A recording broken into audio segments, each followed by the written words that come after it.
மாதிரி 7 o'clock முன்னாடியே dinner சாப்பிட்டு முடிச்சவங்க வந்து பாத்தீங்கன்னா ஹெல்த்தி லைஃப் ஸ்டைல் லீட் பண்ணுவாங்க. அவங்க வந்து ப்ராப்பரா திருப்பி எக்ஸசைஸ் எல்லாம் பண்ணிட்டு இருப்பாங்க. இப்போ யாருமே வந்து நம்ம வந்து 7 o'clock முன்னாடி சாப்பிடுறது ரொம்ப கஷ்டம். அதனால நம்ம இந்த லைஃப்ல பாத்தீங்கன்னா எல்லாருமே ஓடிக்கிட்டு தான் இருக்கும். ஸோ அத சில பேர் வந்து ரொம்ப ப்ராப்பரா கடைபிடிப்பாங்க. 7 o'clock முன்னாடி டின்னர் முடிக்கணும், அது லைட் டின்னரா தான் முடிக்கணும்.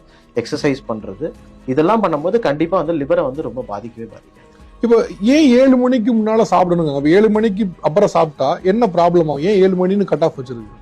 ஸோ 7 மணிக்கு மேல 7ன்றது ஒரு அப்ராக்சிமேட் நம்பர் தான். பட் என்னன்னா அதுக்கு மேல என்னன்னா நம்ம வந்து உடனே சாப்பிட்ட உடனே தூங்கிடுவாங்க சில பேர். ஸோ தூங்கும் போது என்ன ஆகும்னா நம்மளோட அதோட லிவரோட ஒர்க் லோட் அதிகமாயிரும். நம்ம ப்ராப்பர் 7 o'clock டின்னர் முடிச்சுட்டு இல்ல 8 o'clock டின்னர் முடிச்சுட்டு நல்லா ப்ராப்பரா வாக் பண்ணிட்டு ப்ராப்பரா வாட்டர் கண்டென்ட் எடுத்துக்கிட்டு அது டைஜஷனுக்கான டைம் நம்ம கொடுத்தோம்னா அந்த ஸ்ட்ரெஸ் இல்லாம அந்த லிவர் வந்து ப்ராப்பரா ஃபங்க்ஷன்